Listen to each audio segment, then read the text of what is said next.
Hello student, कैसे हो आप लोग। आई होप कि आप लोग अच्छे होंगे और बोर्ड की तैयारी अच्छे से कर रहे होंगे। स्टूडेंट, आज का ये वीडियो क्लास 12 भूगोल यानी जियोग्राफी के जितने भी स्टूडेंट हैं उनके लिए सभी महत्वपूर्ण प्रश्न लेकर आए हैं। अभी से इन सभी प्रश्नों को तैयार कर लीजिए क्योंकि प्रश्न सहित उत्तर हम आज की इस वीडियो में बताने वाले हैं। तो आपका जो पेपर होता है 70 में 70 बिल्कुल पक्का हो जाएगा। तो वीडियो को आप शुरू से लेकर अंत तक जरूर देखिएगा। जितने भी स्टूडेंट इस बार जियोग्राफी का पेपर देने वाले आज की इस वीडियो को पूरा कंप्लीट कर लीजिए। 70 में 70 बिल्कुल आप लाएंगे।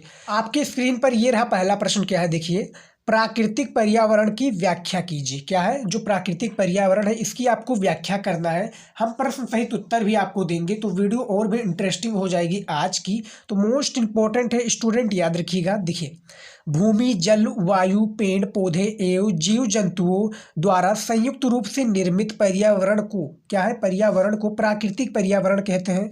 पृथ्वी पर पाए जाने वाले सभी प्रकार के जैविक और अजैविक तत्वों का योग प्राकृतिक पर्यावरण कहलाता है। तो ये दोनों प्रकार से है, आप दोनों दे सकते हैं, चाहे आप पहला वाला दे सकते हैं या दूसरी वाली। तो आपको 2 नंबर का ये प्रश्न पूछा जाएगा, किसमें, अति लघु उत्तरीय में। तो जो बेसिकली जियोग्राफी में होता है ये 2 नंबर का आपका पूछा जाता है। आंसर आपको सेम इसी प्रकार से लिखना है। याद रखिएगा, जब भी आप बोर्ड एग्जाम में जाए तो हमने इस पर एक डेडिकेटेड वीडियो बनाने वाला हूं कि बोर्ड एग्जाम में कॉपी कैसे लिखें, वो भी जियोग्राफी की कॉपी कैसे लिखें, 70 में 70 कैसे लाएं। तो पूरी जानकारी देंगे। वीडियो आपका जल्द आने वाला है, उसके लिए आप कमेंट भी कर देंगे तभी हम वीडियो लाएंगे।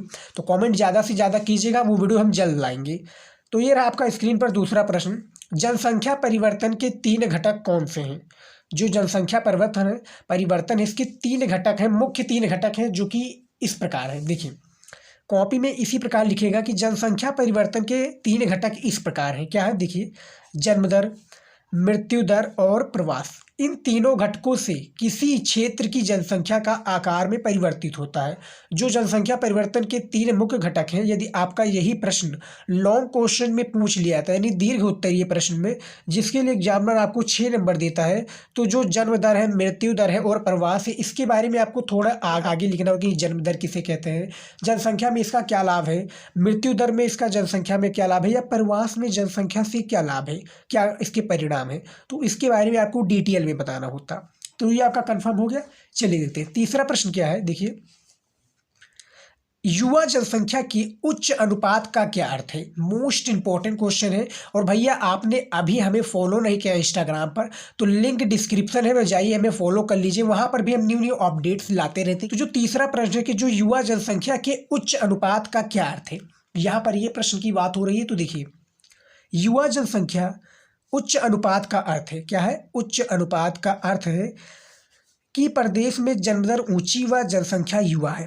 ये आपका है, शॉर्ट में है, 2 नंबर का है। 2 नंबर यहाँ पर एग्जामिनर आपको दे देगा, याद रखिएगा, क्योंकि जो 70 नंबर का पूर्णांक होता है ये आपका 70 नंबर का होता है। इसी में आपको क्या होता है, objective question, subjective question, very subjective question और लॉन्ग क्वेश्चन को कवर करना होता है। उसी के तत्पश्चात आपका जो मैप से रिलेटेड आता है कि भारत में मानचित्र कैसे बने। यदि आपने वो वीडियो नहीं देखा है तो हमने विश्व का और भारत का दोनों का मैप बनाया हुआ है कि किस प्रकार से बोर्ड एग्जाम में लिखें, कॉपी में किस प्रकार से लिखें और मानचित्र में कैसे भरें, जगह को कैसे दर्शाएं। पूरी जानकारी दी है, लिंक डिस्क्रिप्शन में आपको मिल जाएगी, वो वीडियो भी देख सकते हैं, लेकिन इस वीडियो के बाद में। तो हमारा तीसरा प्रश्न भी क्लियर हो गया। चलिए देखते हैं अगला प्रश्न क्या है। ये रहा आपका स्क्रीन पर चौथा प्रश्न कि मानव विकास सूचकांक क्या है। जो मानव विकास सूचकांक है ये क्या है, इसके बारे में आपको जानकारी देनी है। तो आपसे रिक्वेस्ट है, यदि आप अभी वीडियो देख रहे हैं तो वीडियो में आप बढ़ने से पहले कॉपी पेन लेकर बैठ जाइए। सारे जो मैं प्रश्न बता रहा हूँ प्रश्न का उत्तर आप लिखते जाइए। वीडियो को आप रोक रोक कर भी देख सकते हैं, कोई जल्दबाजी नहीं है, कोई कहीं नहीं जा रहा है, आप रोक कर भी देख सकते हैं, क्योंकि हम दिन रात आपके लिए मेहनत करते हैं। मेहनत हम इसलिए करते हैं कि ताकि आपकी बोर्ड में जो है आप काफ़ी अच्छा स्कोर पर करें, काफ़ी अच्छा मार्क आप अचीव कर सकें। तो देखिए, मानव विकास सूचकांक एक मापक है जिसे मानव विकास की आधारभूत उपलब्धियों पर संसाधनों तक पहुंच के क्षेत्र में की गई उन्नति के आधार पर उन्हें क्रम प्रदान करता है। मानव विकास सूचकांक संयुक्त राष्ट्र विकास कार्यक्रम यूएनडीपी जारी करता है। क्या, यूएनडीपी जारी करता है, संयुक्त संयुक्त क्या है सूचकांक, क्या है मानव विकास सूचकांक संयुक्त राष्ट्र विकास कार्यक्रम UNDP जारी करता है, यानी इसका फुल फॉर्म यही हो जाएगा। तो मानव विकास सूचकांक से आप क्या समझते हैं, मानव विकास सूचकांक किससे कहते हैं, इसका आंसर आप देख सकते हैं चौथे प्रश्न में।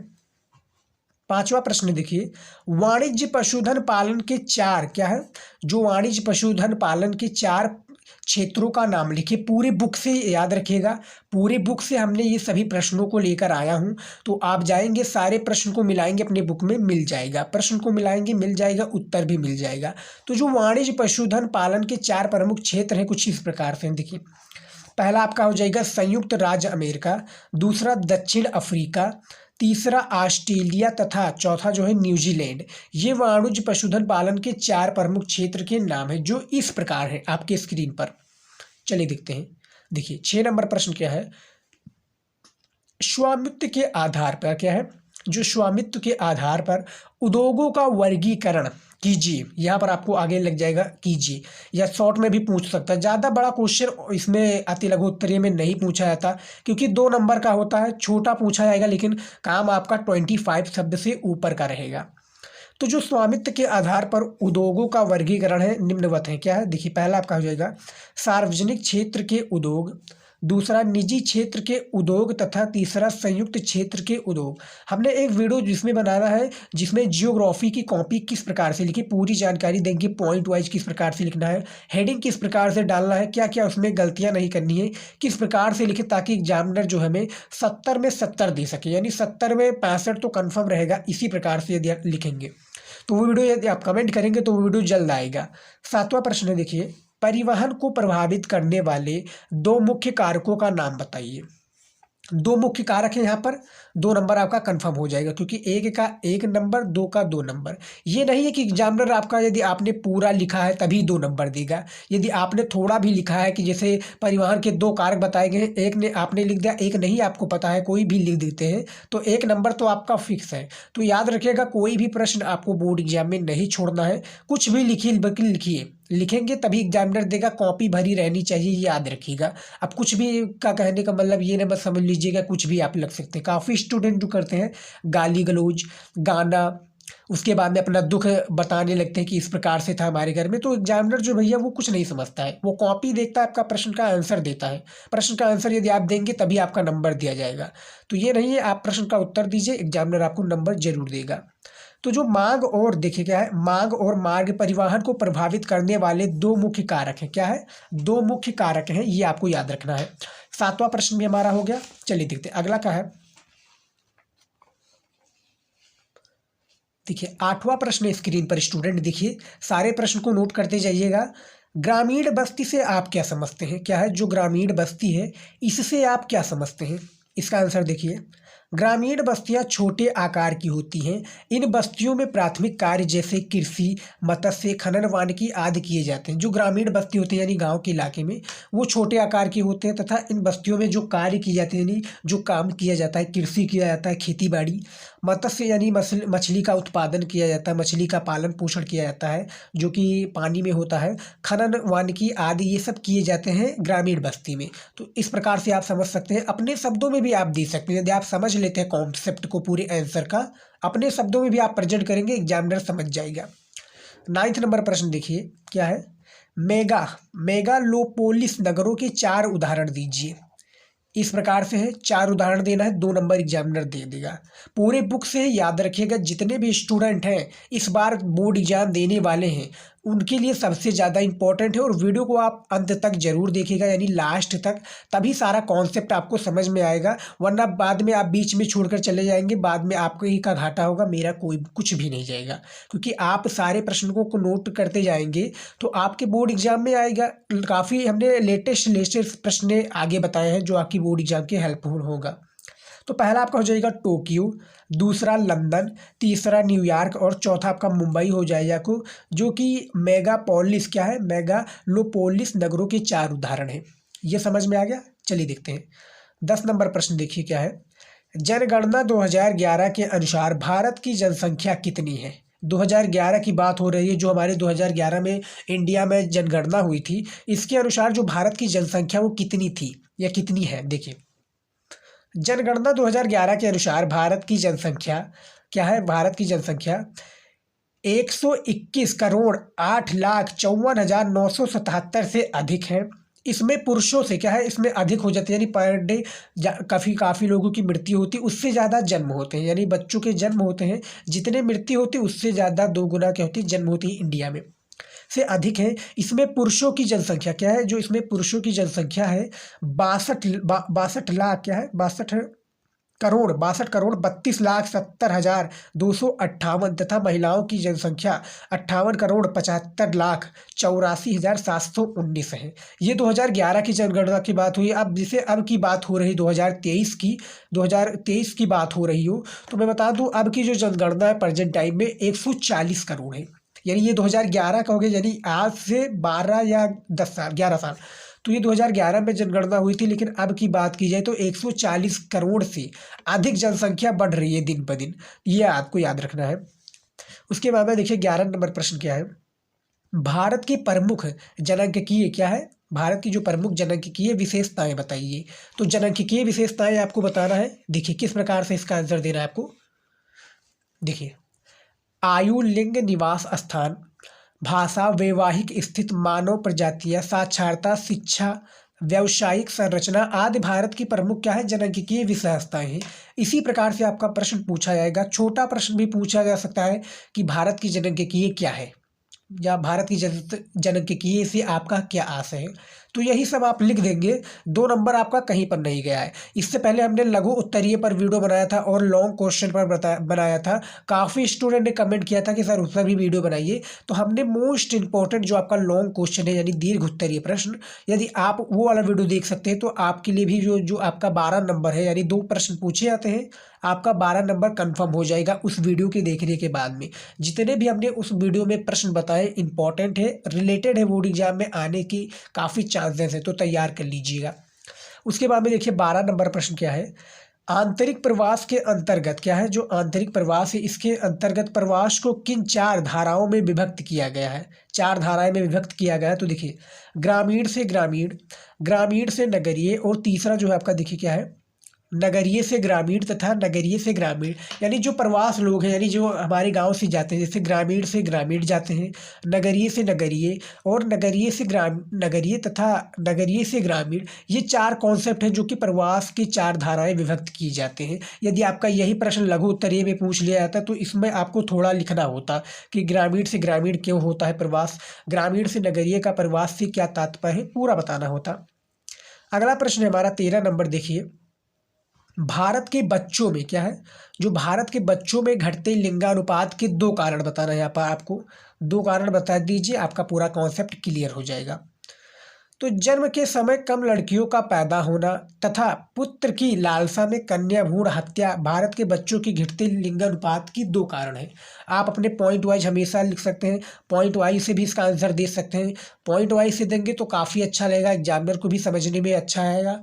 तो आप ज़्यादा से ज़्यादा कमेंट कीजिए, वो वीडियो वो जल्द ही लेकर आएंगे। जो कि कॉपी लिखने का तरीका हमने बताया है, वो वीडियो जल्द ही आपका आएगा। बस कमेंट कीजिए, जितने ज़्यादा कमेंट करेंगे वो वीडियो हम उतना ही जल्दी लेकर आएंगे। तो जन्म के समय कम लड़कियों का पैदा होना, ये आपका 1 होगा। इस प्रकार से आप डाल दीजिएगा। तथा पुत्र की, यहाँ पर दूसरा डाल दीजिएगा, पुत्र की लालसा में क्या है, कन्या का हत्या करना। ये आपको दो कॉन्सेप्ट आपको समझ में आ जाना चाहिए। 14 नंबर प्रश्न है। देखिए 2 अनुषंगी नगरों के नाम बताइए। जो 2 अनुषंगी नगर हैं, पहला आपका हो जाएगा गाजियाबाद तथा दूसरा गुरुग्राम हो जाएगा 2 अनुषंगी नगर का नाम। 2 नंबर का छोटा प्रश्न भी कभी कभी पूछ लिया जाता है, जो कि 1 लाइन 2 नंबर में आप दे सकते हैं। 1 लाइन 2 लाइन में देंगे, एग्जामिनर आपको 2 नंबर दे देगा, क्योंकि छोटा प्रश्न है, उतना ही उसका आंसर देना है। 15 नंबर प्रश्न क्या है? देखिए मानव बस्ती से आप क्या समझते हैं? पूरे बुक से है, जो आपका NCERT बुक, स्टूडेंट याद रखिएगा, NCERT का जो पूरा बुक है, उसी बुक से सारे प्रश्न लिए गए हैं, प्रश्न उत्तर हैं। तो मानव विकास क्या है? मानव बस्ती का अभिप्राय किसी भी प्रकार और आकार के घरों क्या है, घरों के संकुल से है जिसमें लोग रहते हैं। जो मानव बस्ती होती है, मानव के प्रकार, यानी मानव लोग, हम लोग रहते हैं, जहाँ पर मानव बस्ती का अभिप्राय है किसी भी प्रकार व आकार के घर हो, यानी कोई भी आकार का घर हो, मिट्टी का हो या दीवार का, कोई भी घर हो संकुल में जिसमें लोग रहते हैं, उसी को हम मानव बस्ती कहते हैं। तो 15 नंबर प्रश्न भी हमारा क्लियर हो गया। उसके बाद में देखिए क्या है 16 नंबर प्रश्न, सभी इंपॉर्टेंट क्वेश्चन है और आपसे रिक्वेस्ट है वीडियो को आप रोक कर भी इन सभी प्रश्नों का आंसर लिख सकते हैं। 16 नंबर प्रश्न क्या है देखिए, नीरू मीरू जल संभर विकास कार्यक्रम कौन से संचालित किया जाता है, यानी जो नीरू मीरू जल संभर है ये विकास जो कार्यक्रम है कौन से संचालित किया जा रहा है, तो देखिए आंध्र प्रदेश में नीरू मीरू ब्रैकेट में आपका जल और आप जल संभर विकास कार्यक्रम संचालित किया जाता है। जो आंध्र प्रदेश है इसमें नीरू मीरू और जल संभर विकास जो कार्यक्रम है संचालित किया जाता है। कभी कभी क्या होता है ना, एक प्रश्न का आंसर होता है, प्रश्न थोड़ा बड़ा पूछ लीजिएगा, उसी के आंसर में थोड़ा यदि आप लिख देंगे वो पूरा कॉन्सेप्ट वही आपका आ जाएगा, 2 नंबर एग्जामिनर इसमें भी आपका दे देगा। ये आपको समझ में आ गया। चलिए देखते हैं अगला प्रश्न क्या है। 17 नंबर प्रश्न देखिए स्टूडेंट, और यदि आपने अभी वीडियो को लाइक नहीं किया तो लाइक कर दीजिए, क्योंकि हम दिन रात मेहनत कर रहे हैं और आपकी भी रिस्पॉन्सिबिलिटी बनती है कि वीडियो को लाइक कीजिए, चैनल को सब्सक्राइब कर लीजिए, क्योंकि ये आप जितना ज़्यादा हमें प्यार देंगे, जितना ज़्यादा आप लाइक, चैनल सब्सक्राइब और वीडियो को शेयर करेंगे, उतने ही इंपॉर्टेंट क्वेश्चन हम आपके लिए लेकर आएंगे, ताकि आपकी जो तैयारी है और भी अच्छे से हो पाए और बोर्ड एग्जाम में आप काफ़ी अच्छा से अच्छा स्कोर कर पाएँ। तो 17 नंबर प्रश्न क्या है देखिए, भारत में कितने प्रकार के तेल शोधन कारखाने पाए जाते हैं। तेल शोधन कारखाने की बात हो रही तो देखिए भारत के 2 प्रकार के तेल शोधन कारखाने पाए जाते हैं। पहला आपका हो जाएगा क्षेत्र आधारित, जैसे डिगबोई तेल शोधन कारखाना, तथा दूसरा बाजार आधारित कारखाना, जैसे बरौनी तेल शोधन कारखाना। तो दोनों कॉन्सेप्ट आप समझ सकते हैं किस प्रकार से है, कि किस प्रकार से जो 2 साधन पाए जाते हैं तेल के, तेल शोधन कारखाने के, दोनों यहाँ पर बताया गया है। इसी प्रकार से आपको देना है पूरा, आप आंसर देख सकते हैं। आंसर आपको इसी प्रकार से, और बोर्ड एग्जाम में राइटिंग सबसे ज़्यादा इंपॉर्टेंट होता है। राइटिंग में लिखिए, थोड़ा देर में लिखिए, लेकिन राइटिंग में लिखिए। राइटिंग में लिखेंगे तो एग्जामिनर भी समझेगा, और जो वो समझ गया भैया तो समझ लीजिए आपका तो बेड़ा पार है। उसके बाद में देखिए 18 नंबर प्रश्न, सतत पोषणीय विकास की संकल्पना को परिभाषित कीजिए। अब इसका देखिए आंसर, बटलैंड आयोग के अनुसार, यानी अपना ये मत दे रहे हैं कि सतत पोषणीय विकास संकल्पना की जो परिभाषा है कुछ हमारे अनुसार ये होगी। तो सतत पोषणीय विकास एक ऐसा विकास है जिसमें वर्तमान पीढ़ी अपनी आवश्यकताओं की पूर्ति आने वाली पीढ़ियों की आवश्यकताओं की पूर्ति को बिना नुकसान पहुंचाए करती है। जो सतत पोषणीय है ये संकल्पना ब्रड लैंड आयोग के अनुसार कुछ इस प्रकार से है, जिसमें वर्तमान जो पीढ़ी अपने आवश्यकताओं की पूर्ति आने वाली पीढ़ियों की, जो आने वाली हमारी पीढ़ी है उनमें, जो जैसे हमारा जन्म यहाँ पर है, अब हमारे भी बच्चे होंगे, जब हमारी शादी होगी बच्चे होंगे, उनकी भी बच्चे होंगे, तो आने वाली जो पीढ़ियाँ हैं आवश्यकताओं की पूर्ति के बिना नुकसान पहुँचाए काम करती रहेंगी।